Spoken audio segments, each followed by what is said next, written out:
On the 7th of March 2003, when an elderly woman passed away quietly in her Moscow apartment, few newspapers mentioned her name, and those that did wrote only a few lines about the famous actress of Soviet cinema, Marina Ladynina, who had once been a symbol of the entire era, but then disappeared from screens for almost 50 years. And what happened to this woman in her marriage to the great director Ivan Pyryev remained a secret that only now, after all these years, after the opening of archives and testimonies of those who knew them, can finally be told. Because behind the radiant smile of the collective farm girl from Soviet musicals hid a story of violence, humiliation, and broken destiny that explains why one of the most beloved actresses of the USSR suddenly vanished into oblivion and lived out her days in complete loneliness.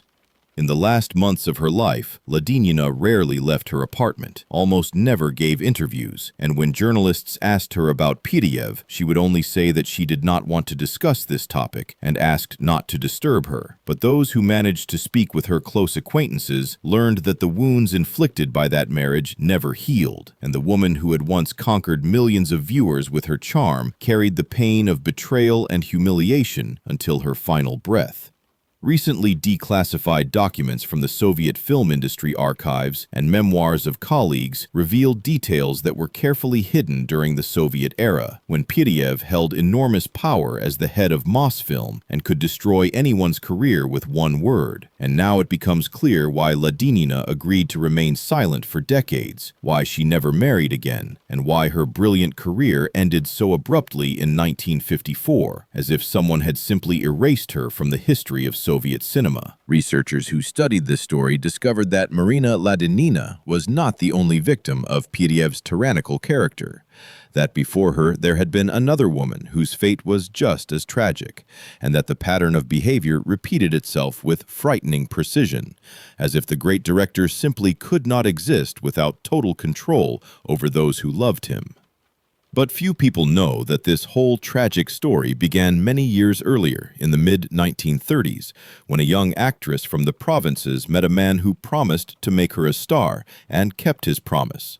But the price for this glory turned out to be so high that Marina Ladynina would pay it for the rest of her life. And only now, when all the participants of those events have passed away, can the truth finally be spoken aloud without fear of reprisal. Marina Alexeyevna Ladynina was born on the 24th of June, 1908, in a small village called Skotinino in the Smolensk province, in a simple peasant family that had nothing to do with art or culture, and no one could have imagined that this girl would one day become the face of Soviet cinema and the idol of millions. Her childhood passed in difficult times, through the First World War, the Revolution, and the Civil War. But even in those harsh years, Marina dreamed of the stage and often participated in amateur performances in her village, showing such talent that local teachers advised her to try to enter a theater school in Moscow. In 1925, at the age of 17, Ladynina came to Moscow with almost no money, and after several attempts managed to enter the studio at the Moscow Art Theater, where the great Konstantin Stanislavski himself taught. And this was an incredible success for a girl from a remote village who had no connections or support in the capital. She studied diligently, absorbed every word of her teachers, and dreamed of becoming a great dramatic actress. And her dream seemed to be coming true, when in her sophomore year she was accepted as a part-time actress at the Moscow Art Theater itself, and even received her first salary of 75 rubles, which seemed like enormous money to her. In 1934, Ladynina got her first role in cinema in the film Dangerous Paths, and although the role was small, it was on that film set that she met two men who would change her entire life: actor Ivan Lyubeznov, whom she soon married, and director Ivan Pyryev, who at that time was just beginning his ascent to the heights of Soviet cinema. Her marriage to Lyubeznov seemed happy. They both worked at the theater, had common interests and friends, and Marina believed that she had found her happiness, not knowing that very soon her life would turn upside down in the most dramatic way. Ivan Pyryev at that time was 33 years old. He had already made several films and was considered a promising director, but his appearance was far from ideal. Short, stocky, with rough features, he did not attract women with his looks, but he possessed such incredible charisma, such a powerful will, and such confidence in his genius that people literally fell under his spell.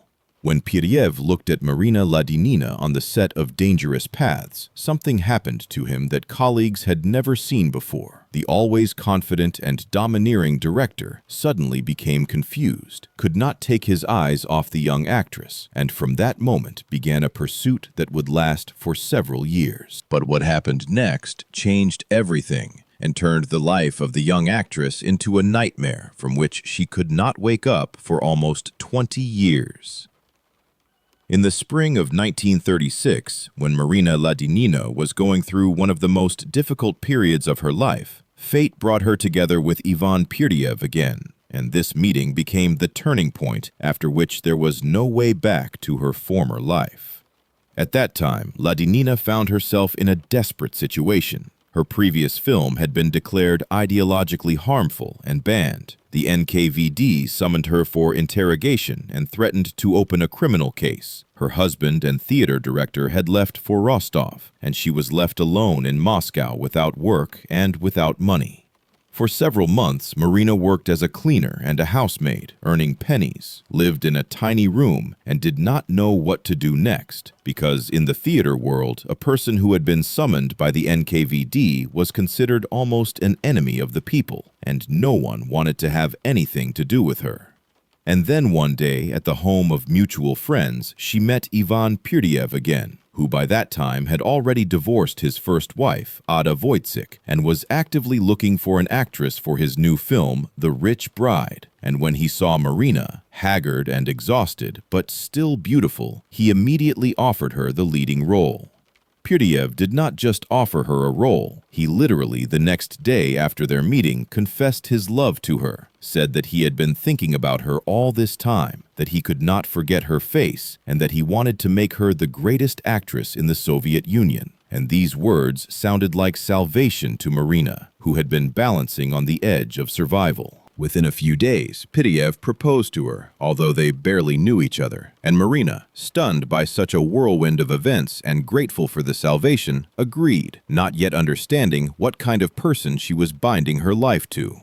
Their wedding took place in 1936, and immediately after that, Pyryev took his young wife to Kiev to film The Rich Bride, and on the very first day of filming, he told her words that should have alarmed her, but which she then took for professional exactingness. Forget about Stanislavski and your ex-husband. From now on, only cinema matters. We will work without any breaks. Pyryev worked with manic intensity, did not recognize holidays or days off, demanded absolute obedience from all participants in the filming, and Marina, from the first days of their marriage, felt that she had not just married a man, but had fallen under the complete control of someone who considered her his property. On the set, Pyryev could yell at her in front of the entire crew if something did not suit him, could force her to redo a scene dozens of times until she reached complete exhaustion. But at the same time, he was creating for her such roles that other actresses could only dream of. The film The Rich Bride was released in 1937 and became a huge success. Audiences loved the image of the cheerful, collective farm girl that Ladynina created, and Soviet newspapers began writing about a new star of Soviet cinema. And everyone realized this was only the beginning of a great career. But behind the scenes of this success, something was already happening that would later turn into a real tragedy.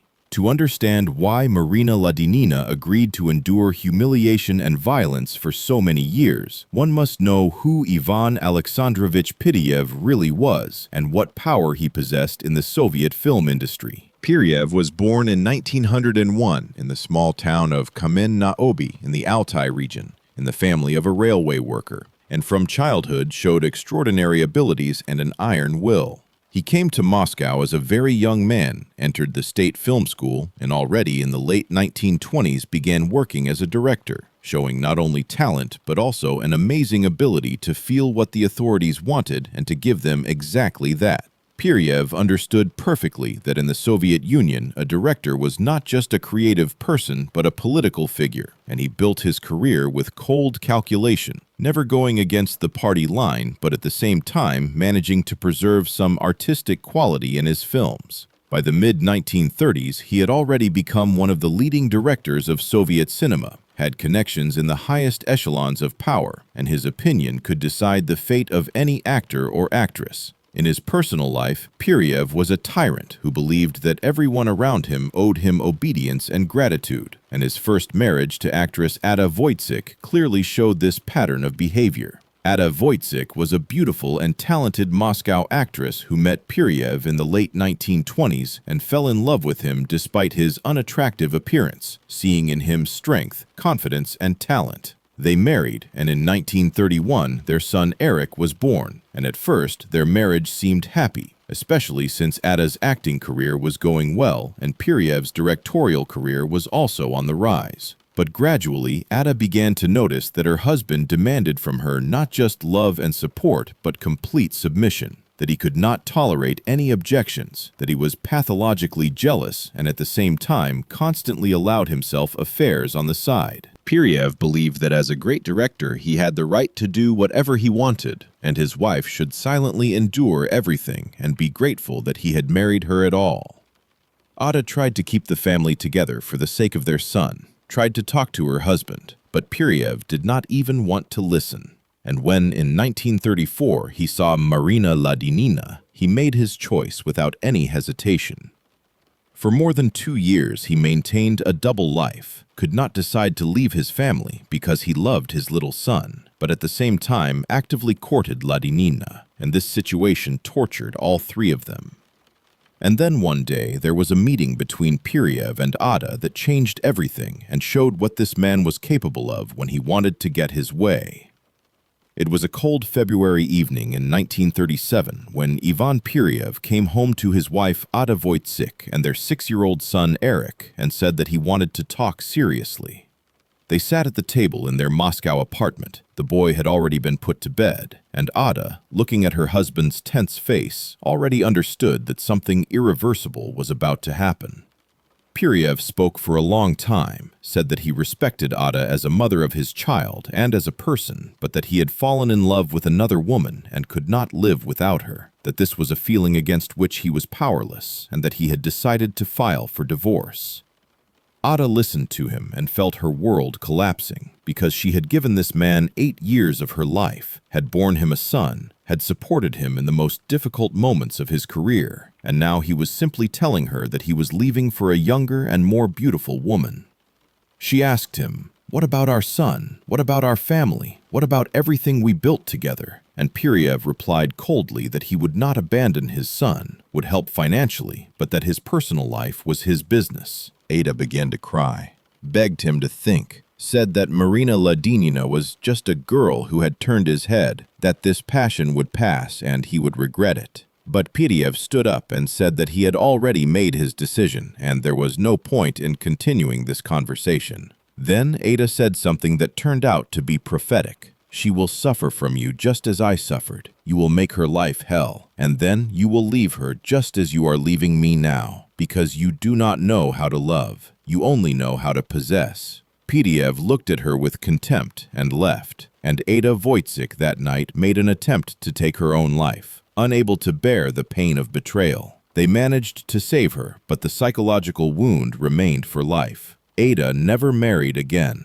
could no longer trust men, and the only joy in her life was her son, Eric, who unfortunately later did not achieve success in the film industry and died young in 1970. Years later, when Pyryev had already left Marina Ladynina for a third wife, Ada called Marina and said to her, "I warned you. He left you just as he left me. He cannot do otherwise." But this was not the only case when Pyryev's behavior destroyed a woman's life. The first years of Marina's marriage to Pyryev were filled with incredible creative success, but also with growing tension in their personal relationships. In 1939, Pyryev made the film Tractor Drivers with Ladynina in the leading role, and the film became a national sensation. Millions of Soviet people went to cinemas to see the cheerful and energetic collective farm girl, Mediana Bajan, and Marina received the Stalin Prize of the First Degree, which was the highest recognition for a Soviet artist. For this role, Ladynina had to learn to drive a tractor, participate in motor rallies, and perform difficult stunts, and Pyryev literally drove her like a horse, forcing her to work to the point of exhaustion. Colleagues remembered how during the filming of Tractor Drivers, Pyryev would yell at Marina in front of the entire crew if she made even the slightest mistake, how he could force her to redo a scene dozens of times, and how Marina stood with tears in her eyes, but continued to work because she was afraid of her husband's anger. In 1938, Marina gave birth to a son whom she named Andrei, and for some reason insisted that he take not his father's surname, but her maiden name, Ladynina, and this was very unusual for that time, as if she already then did not want the boy to be associated with Pyryev. After the birth of her son, Marina hoped that family life would become calmer, that Pyryev would pay more attention to her and the child, but the director only intensified the tempo of work, and when Marina tried to object, he said that he had made her a star and she owed him everything. In 1941, the film They Met in Moscow was released, with Marina in the leading role of the pig farmer Glasha Novikova, who falls in love with a shepherd, and this film became another triumph. Audiences watched this musical comedy with delight, and Ladynina received another Stalin Prize. Soviet newspapers wrote about Marina Ladynina as the symbol of the Soviet woman, beautiful, cheerful, hard-working, devoted to her homeland, and millions of women tried to emulate her, not knowing what was happening in her real life. During the Great Patriotic War, Pyryev and Ladynina were evacuated to Central Asia, where they continued to work on films, and colleagues remembered that even in those difficult conditions, Pyryev maintained his tyrannical style of management, and his wife silently endured everything. In 1944, the film 6 O'Clock in the Evening After the War was released, where Ladynina played Varya Pankova, and for this role she again received the Stalin Prize, and she was already one of the most decorated actresses in the USSR. The war years showed another side of Pyryev's character. In the early 1950s, during the infamous Anti-Cosmopolitan campaign, when many people of Jewish origin in the film industry were persecuted, Pyryev, being the chairman of the Union of Cinematographers, was supposed to make a denunciatory speech from the high rostrum, but he stood up and said that he would not participate in this because among the accused were his personal friends. This act showed that Pyryev was capable of courage and principles when it concerned his professional circle, but in his personal life with his wife, he remained a tyrant who did not tolerate objections, and with each new case it became more and more obvious that something unusual was happening behind the facade of the happy, creative family. By the late 1940s, Marina Ladynina had become one of the most famous actresses in the Soviet Union. Her face was known to every citizen of the country, but close acquaintances noticed that something was wrong with her. She had become withdrawn, often appeared with bruises that she explained away as accidents on the set, and avoided talking about her personal life. In 1947, the film Ballad of Siberia was released with Ladynina in the role of Natasha Malinina, and for this work she received her 5th Stalin Prize. But during the filming, colleagues noticed that Marina had become somehow anxious, flinched at loud sounds, and seemed to be constantly afraid of something. There were rumors in the film community that Pyryev beat his wife, that he was pathologically jealous, that he did not allow her to communicate with male colleagues outside of the set. But no one dared to say this openly because Pyryev, by that time, had become an incredibly powerful figure in Soviet cinema. One actress who worked with Ladynina on one of the films later recalled that once, after filming, Marina burst into tears in the dressing room and said that she could no longer endure this, that her husband was making her life unbearable. But when asked what exactly was happening, she did not answer and asked not to tell anyone about this conversation. Pyryev's jealousy reached pathological forms. He could arrange a scandal for his wife if she just smiled at another man, could forbid her to go anywhere without him, controlled every step she took. At the same time, he himself did not deny himself anything, had affairs on the side, and when Marina tried to object, he said that she should be grateful to him for making her a star from a nobody. Marina endured all of this for many years, firstly because she loved her work and understood that without Pyryev, her career would end. Secondly, because in the Soviet Union, divorce was considered something shameful. And thirdly, because she hoped that someday her husband would change.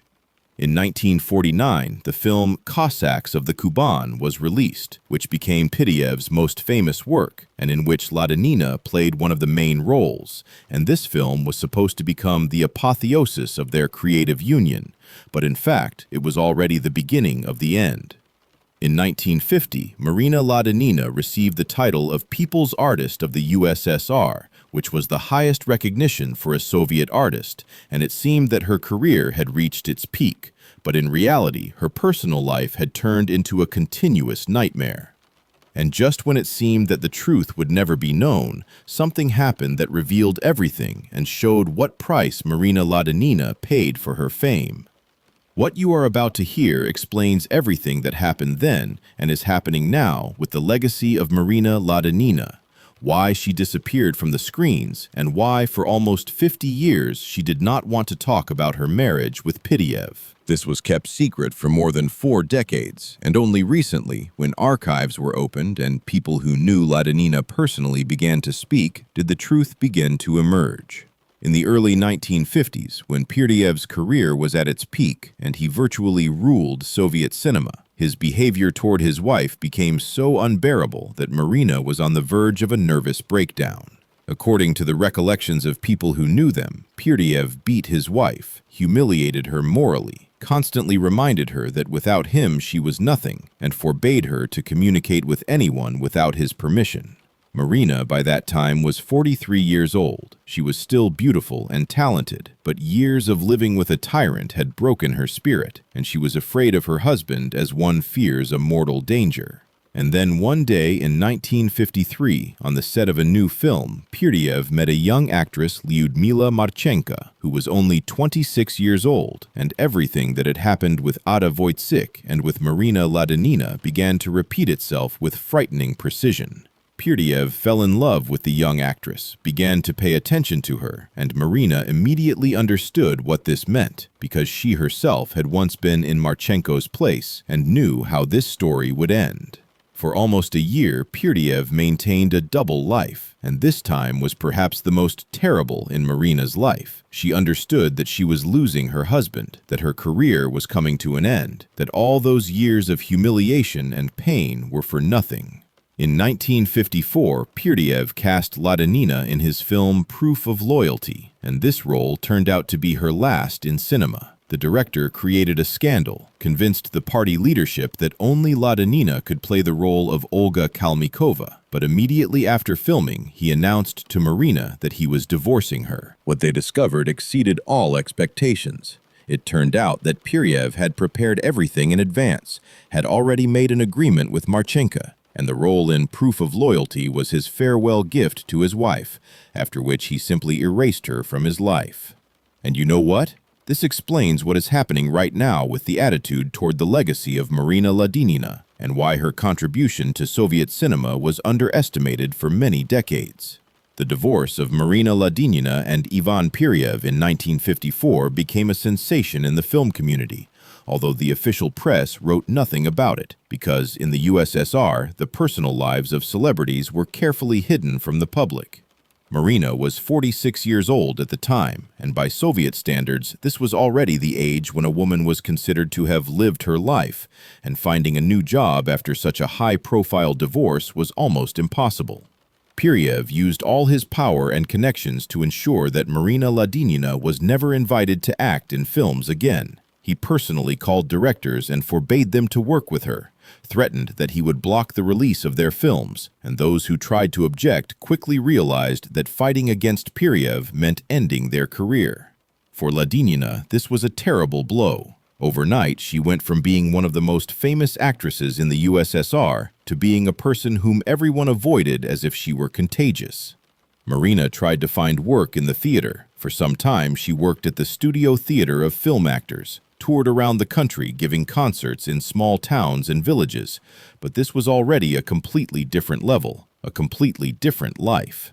Colleagues who met her during those years recalled that Ladynina looked aged, tired, that she had lost her former radiance and confidence, and that in her eyes there was such sadness that it was painful to look at her. Marina's son, Andrei Ladynina, who was 16 years old at the time of his parents' divorce, took his mother's side and for many years had almost no contact with his father. Pyryev, meanwhile, married Lyudmila Marchenko, who was 26 years younger than him, and continued to make films and enjoy all the benefits of his position as one of the most influential people in Soviet cinema. In 1954, the Soviet authorities issued an official directive forbidding film directors to cast their own wives in their films, and this was a direct consequence of the scandal surrounding Pyryev, who for many years had given all the leading roles to his wife. This directive finally closed the door for Ladynina to return to the big screen, because even if some director had wanted to work with her, Pyryev would have simply blocked this project. For Marina, this was the beginning of long years of loneliness, oblivion, and attempts to understand how her life had turned out this way, how from a brilliant career and fame she had descended to such a state where no one needed her. The most surprising part began when people started comparing the facts of Pyryev's biography and noticed an amazing pattern. He did exactly the same thing to all his wives, as if following some internal program from which he could not deviate. Documentary evidence of what happened in the marriage of Marina Ladynina and Ivan Pyryev has survived to this day, and each new piece of evidence confirms the tragic truth of this story. First, there are archival documents of the Soviet film industry, which show that after 1954, Marina Ladynina was not invited to act in a single film, although she was only 46 years old and was still fully capable of working. Film historians who studied these archives discovered correspondence in which Pyryev directly forbade directors to work with Ladynina, and those who tried to object received such threats that they immediately retreated. Second, there are testimonies of people who knew Ladynina and Pyryev personally, and these testimonies coincide in the main thing. Pyryev was a domestic tyrant who could not tolerate objections and treated his wives as his property. Actress colleagues recalled that Ladynina often came to the set with bruises, that she was afraid to contradict her husband, that she flinched when he raised his voice. Director colleagues recalled that Pyryev could yell at his wife in front of the entire crew, could humiliate her, could force her to work until she collapsed from exhaustion.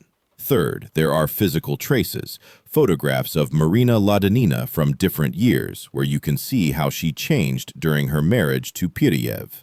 In the early photographs from the late 1930s, she is young, radiant, with a happy smile, but in photographs from the early 1950s, she looks 10 years older than her age. Her eyes are sad and tired, and her smile has become forced. Fourth, there are indirect confirmations. The fate of Pyryev's first wife, Ada Voytsik, who after the divorce with him attempted suicide and never married again. The fate of their son, Eric, who did not achieve success in his career and died at the age of 39, possibly unable to cope with the psychological trauma he received growing up in such a family. The fate of Ladynina's son, Andrei, who took his mother's maiden name and for many years did not communicate with his father. Fifth, there are modern findings. In recent years, researchers of Soviet cinema have begun to talk openly about the dark side of the film industry of that era, about how powerful directors and officials used their position to control the lives of actors and actresses. With each new piece of evidence, there were fewer and fewer doubts that Marina Ladynina was a victim of domestic violence and that her brilliant career was destroyed by the very man who had created it. And then began what continues to this day, a gradual reassessment of the legacy of Marina Ladynina and recognition of her contribution to Soviet cinema, which for many years was deliberately diminished. Events of recent years show that interest in the fate of Marina Ladynina has not faded, but, on the contrary, is growing, especially in the context of the modern discussion about domestic violence. In 2017, Russia adopted a law that decriminalized domestic violence if it did not result in serious injury, and this caused a wave of protests from human rights activists who began to cite the stories of famous women who suffered from their husbands as examples. Literally, in September of this year, 2025, a new documentary was released about Soviet cinema of the Stalin era, and a significant part of this film is devoted to Marina Ladynina and her tragic fate. The film's authors interviewed people who knew Ladynina in the last years of her life, and their testimonies paint a picture of a deeply lonely and broken woman who never recovered from what her husband had done to her. Events of recent months show that the story of Marina Ladynina has become part of a broader discussion about how Soviet society treated women and how the system of total control and fear allowed such tragedies to happen. And last week, on one of the Russian historical channels, a program was aired in which film historians discussed how many talented actresses of the Soviet era were forced to leave cinema due to personal conflicts with powerful directors and officials. Marina Ladynina's name was mentioned as one of the most striking examples of such an injustice, and viewers wrote in the comments that they had not known about this story and that it had shocked them. You can see this yourself if you look at what is written about Ladynina in modern encyclopedias and reference books. More and more often, they mention not only her creative achievements, but also the tragedy of her personal life. Each of us can notice that in recent years, attitudes toward domestic violence have begun to change, that what was previously considered a private matter and was hidden from outsiders is now being discussed openly, and the stories of women like Marina Ladynina help us understand how important it is not to remain silent about such things. This concerns your children and grandchildren, because if we do not learn the lessons of the past, if we do not speak openly about what happened, then such tragedies will be repeated again and again. Maybe in your city as well, there are women who are going through what Marina Ladynina went through, and maybe our silence about such things is what allows violence to continue. And this cannot be just a coincidence that the story of Ladynina is being actively discussed precisely now, when society is finally beginning to recognize that domestic violence is not a private matter, but a serious social problem that needs to be addressed. But you know what is most interesting? People outside our country are also talking about this and using the story of Marina Ladynina as an example of how totalitarian systems create conditions for violence and humiliation. Chapter 12. Similar stories of talented women whose lives were destroyed by their husbands can be found in the history of cinema in different countries, and this shows that the problem is not limited to the Soviet Union, but is universal. In Hollywood in the 1940s and 50s, there were many cases when famous actresses suffered from the tyranny of their husbands, who were directors or producers and used their power to control every aspect of their wives' lives. One such case was the story of actress Joan Crawford, who was married to actor Franco Tone. And although their marriage lasted only 4 years, Crawford later said that those were the most difficult years of her life because her husband was pathologically jealous and tried to control her career.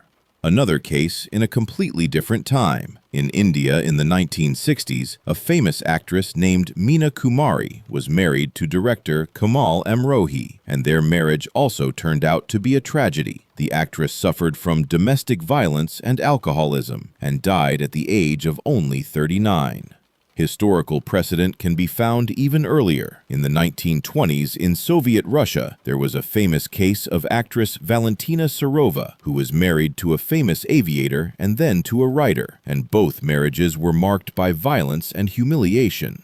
The pattern repeats itself with frightening regularity. A talented woman meets a powerful man. He promises to make her a star. She agrees to marry him and then turns out to be trapped, from which there is no escape.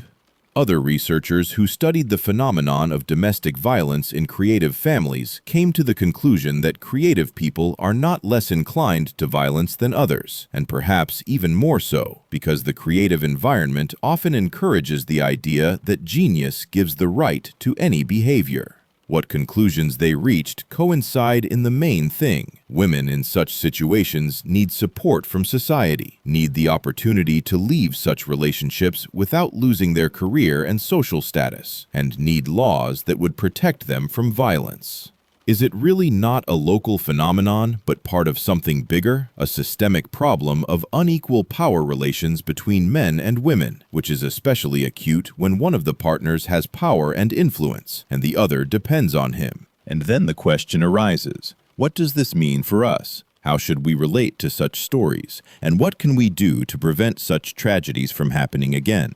Explanations of why Marina Ladynina endured humiliation and violence for so many years can be different, and psychologists, historians, and sociologists offer several theories. The official version that existed in Soviet times completely ignored the problem of domestic violence, considering it something shameful that should not be discussed publicly. According to this version, Marina Ladynina simply divorced Pyryev for personal reasons, and her departure from cinema was explained by age and changes in the film industry. This explanation was convenient for everyone. For Pyryev, who did not want his reputation to be tarnished, for the film industry, which did not want scandals, and for the authorities, who believed that in the Soviet Union there could be no such problems as domestic violence. But this version does not explain why Ladynina never returned to cinema even after Pyryev's death in 1968, why she avoided interviews and refused to talk about her marriage.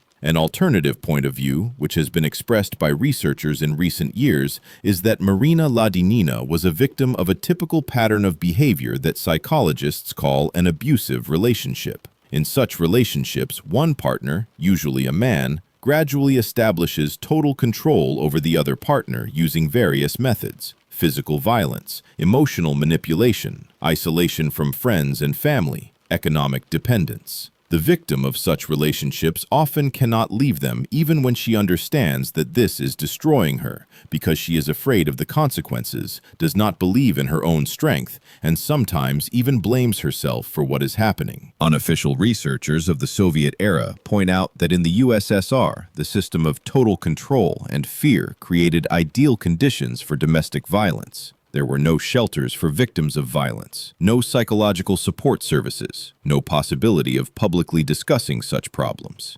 A woman who tried to complain about her husband could face the fact that no one would believe her, that she would be accused of destroying the family, that she would lose her job and social status. The compromise theory is that perhaps the truth is somewhere in the middle. Marina Ladynina really loved her husband and hoped that he would change. She valued her career and understood that without Pyryev she would lose everything, and she was also afraid of the consequences of divorce. What both sides acknowledge is that Marina Ladynina was a talented actress who deserved a better fate than the one that befell her. Expert consensus is that the story of Marina Ladynina is an important lesson for society about the need to talk openly about domestic violence and create systems to protect victims of such violence. But whichever theory is correct, the facts remain facts. Marina Ladynina lived a difficult life, suffered for many years, and died in loneliness and oblivion. Historians who studied the era of Soviet cinema of the 1940s and 50s say that the story of Marina Ladynina is not unique, but rather typical of that time. According to their research, many actresses of that era faced similar problems, but were forced to remain silent because speaking openly meant ending their career. Archival documents confirm that in the Soviet film industry, there was an unofficial hierarchy where directors, especially those who had connections in the party leadership, had almost unlimited power over actors. Subject matter experts in the field of Soviet history point out that in the Stalin era and immediately after it, the cult of the strong leader was elevated to an absolute, and this applied not only to Stalin himself, but also to all people who occupied leadership positions. Scientists who studied the psychology of totalitarian societies believe that in such societies, domestic violence is often perceived as normal because the entire system is built on violence and submission. Their professional analysis shows that Marina Ladynina could not have behaved differently given the circumstances in which she found herself. Statistics and numbers paint a grim picture. According to various estimates in the Soviet Union in the 1950s, about 30% of marriages were accompanied by some form of domestic violence, but only about 1% of cases became known to the authorities. Mathematics shows that if we take into account the fact that in the USSR lived about 200 million people, and about half of them were women, then we get that tens of millions of Soviet women experienced domestic violence, but almost none of them received help. According to statistics compiled by modern researchers, among actresses of Soviet cinema who worked in the 1940s and 50s, more than 20% had marriages that ended in divorce after their husbands left them for younger women. Independent researchers who studied the topic of domestic violence in the USSR came to the conclusion that the problem was systemic and was connected with the general atmosphere of fear and violence that permeated all of Soviet society. Their findings and conclusions are supported by documents, testimonies, and statistical data. Even skeptics admit that the story of Marina Ladynina indicates serious problems in Soviet society related to the status of women and attitudes toward domestic violence. And there are also those who faced this personally and can tell about what it was like to live in that era. One touching story that illustrates what the fate of Marina Ladynina meant for ordinary people was told by a woman named Ekaterina, who was born in 1946 and, as a child, adored films with Ladynina. Ekaterina remembered how, in the early 1950s, her mother took her to the cinema to watch Cossacks of the Kuban, and she fell in love with the image of the cheerful and beautiful collective farm girl that Marina Ladynina created on screen. For many years, Ekaterina believed that Ladynina was the happiest woman in the USSR because she was beautiful, famous, married to a great director, and starred in wonderful films.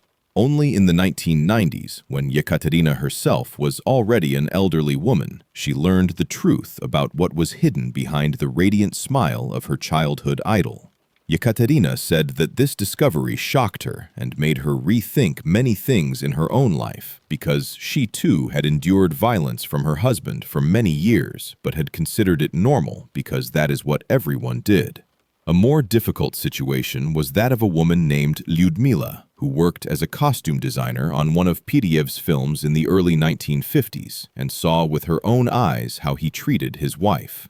Lyudmila recalled that once, after filming, Pyryev publicly humiliated Marina in front of the entire crew, and she stood with tears in her eyes and could not say a word.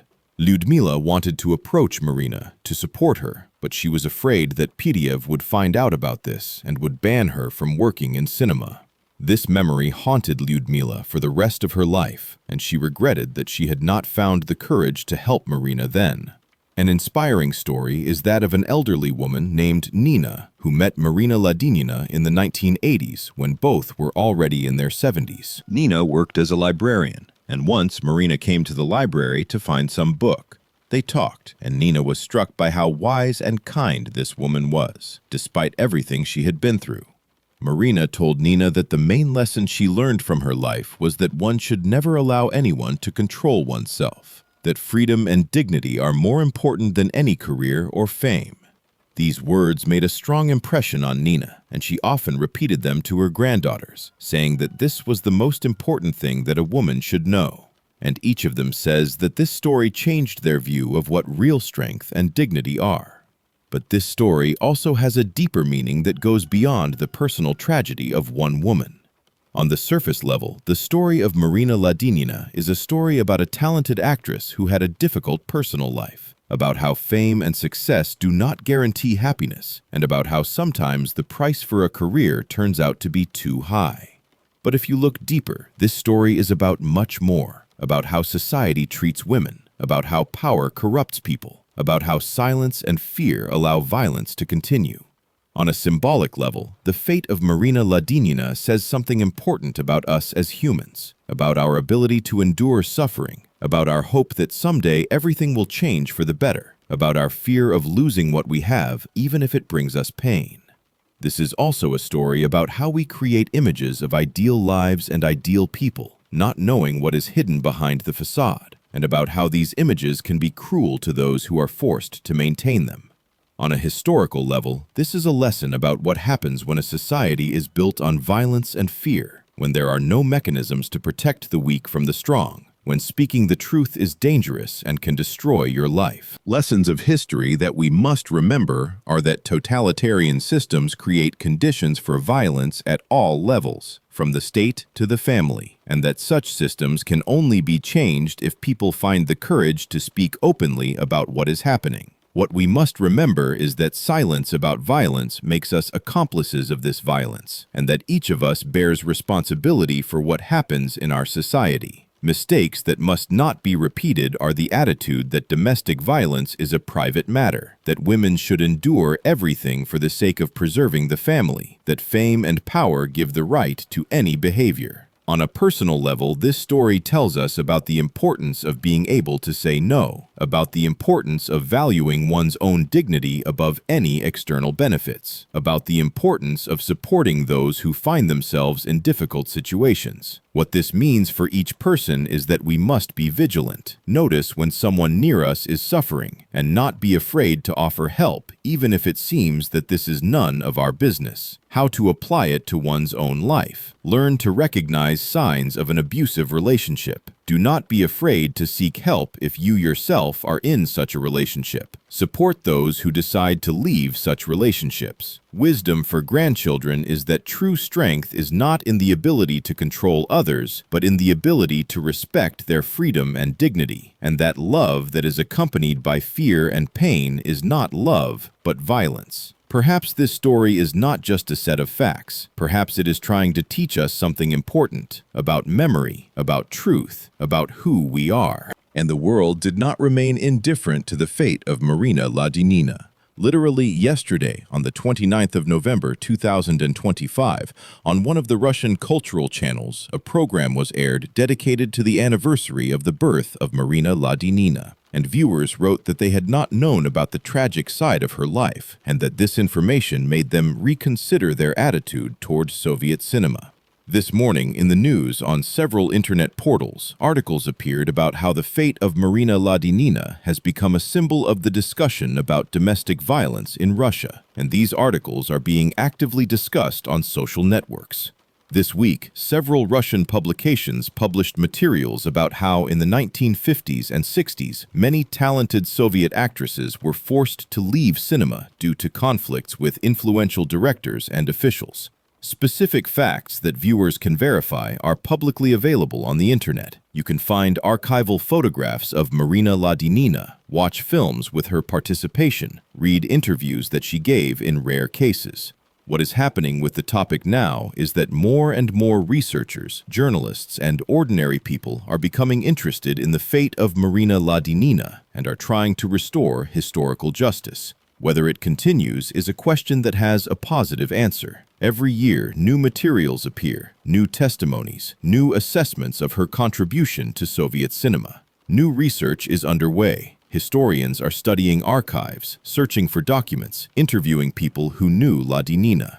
Public interest is growing, especially among young people who are asking questions about how such things could have happened and why society remained silent.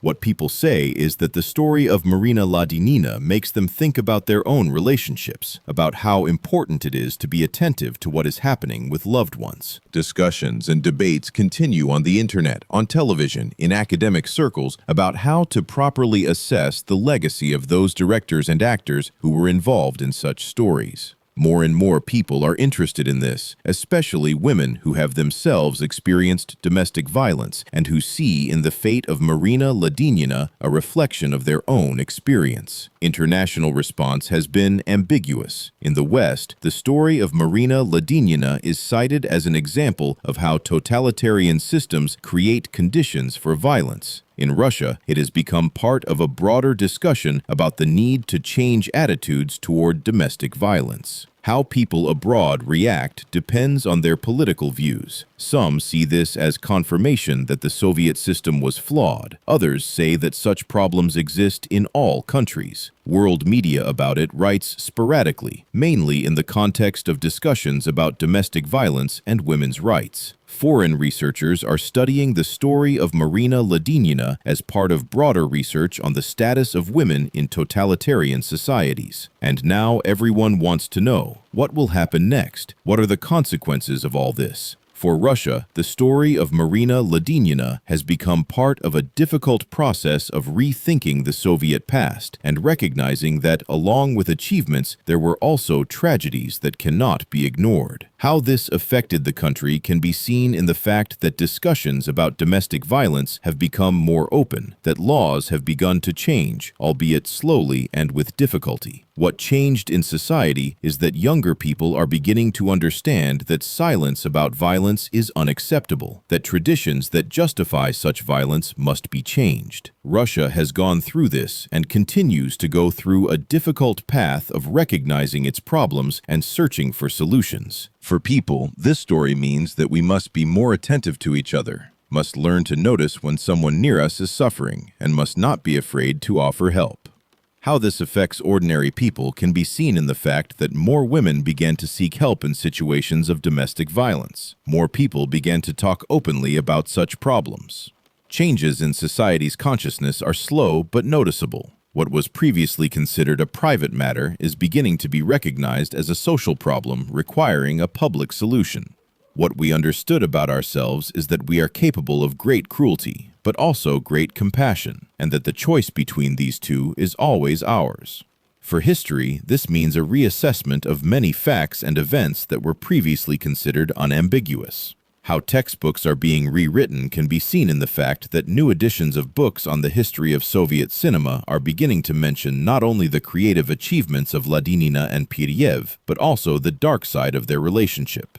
New understanding of the past comes gradually as archives open and people who knew the participants of those events begin to speak. Links between events that were not seen before are becoming apparent. For example, how the system of total control in the USSR created conditions for violence at all levels, from the state to the family. For the future, this means that we must learn lessons from the past so as not to repeat the same mistakes. What this means for our children is that they will grow up in a different society where it is possible to talk openly about problems and seek solutions. What conclusions need to be drawn are that laws alone are not enough, that a change in public consciousness is needed, that each of us can contribute to this change. How not to repeat mistakes. Talk openly about violence, support victims, not justify aggressors regardless of their achievements and status. And despite everything we see, there are reasons for hope, because society is changing and problems that were previously hidden are now being discussed openly. But what can we do ourselves? Preserving memory is the first and most important thing we can do to honor the memory of Marina Ladynina and all women who have suffered from domestic violence. Remember and pass on stories means telling our children and grandchildren about what happened, not hiding the difficult truth, not embellishing the past. Tell grandchildren about the fate of Marina Ladynina, about how a talented and beautiful woman was forced to endure humiliation and violence, about how she lost her career because she dared to leave an abusive relationship. Do not let it be forgotten, because if we forget such stories, then we are doomed to repeat them.